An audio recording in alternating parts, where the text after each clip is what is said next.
Nakatakdang sumalang sa inquest proceedings ang aktor na si Amigo Adeser matapos arestuhin dahil sa reckless driving at pagsagi sa motorsiklo sa Makati. Kinailangan pa raw ng mga pulis na harangin ang sasakyan ni Adeser matapos tangkaing tumakas. Giit naman ng aktor, hindi niya tinangkang tumakas. Hindi lang niya alam na may nasagi siya. May news to go si Von Aquino. Sa kulungan ng Makati City Police na nagpalipas na magdamag ang aktor na si Amigo Adeser matapos niyang tangkain umanong takasan ang nasagi niyang motorsiklo sa JP Rizal Street sa Makati City kagabi. Nang habulin siya ng mga pulis, nagtangka raw ulit tumakas ang aktor. Kanina kasi nandun ako mismo, no? So talagang halatang-halata mong lango siya sa alak dahil kinakausap namin, wala siya sarili, nagsisigaw-sigaw. Sinalubong namin siya, kumbaga inipit namin yung kanyang sasakyan doon sa harapan kaya hindi na siya makaabante. Inatras niya ngayon yung kanyang sakyan pero at nabangga nga niya itong nakaharang din na isang sakyan sa likod na itong mobile car nga namin.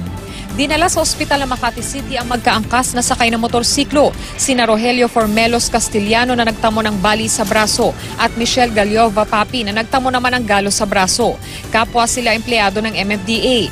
Ayon sa pulisya, bago ang insidente sa JP Rizal Street, natikita na raw ang aktor sa Rockwell para sa reckless driving kung saan may isinuko na siyang lisensya. After niya bigyan siya ng traffic violation receipt ng itong OVR, ay kanyang grinampol itong papel at itinapon at tinakbuhan din niya. So yung kanyang license na isunurrender, so naiwan dun sa naniket sa kanya. So tinakbuhan niya uli yun, umalis siya. Then dumaan siya dito sa Along Poblacion at din nga niya na nasagi itong dalawang makaangkas ng motor. May isinuko rin siyang lisensya sa mga pulis. Ipasusuri raw ng pulisya sa LTO kung alin sa mga lisensya ang totoo. Magkaiba rin kasi ang taon ng kapanganakan sa dalawang driver's license ng aktor. When I went here, so he showed me an original license. So I will try to ferret out, I will try to interview him more to ask him with respect to that allegation of the fake license. Giit ng abogado ni Adeser, hindi alam ng aktor na may nasagi siyang motorsiklo. Ang initial statement niya sa akin is hindi niya daw alam na meron siyang na-sideswipe. Otherwise, ang sabi niya sa akin, kung alam niyang merong nasanggi, he would stop.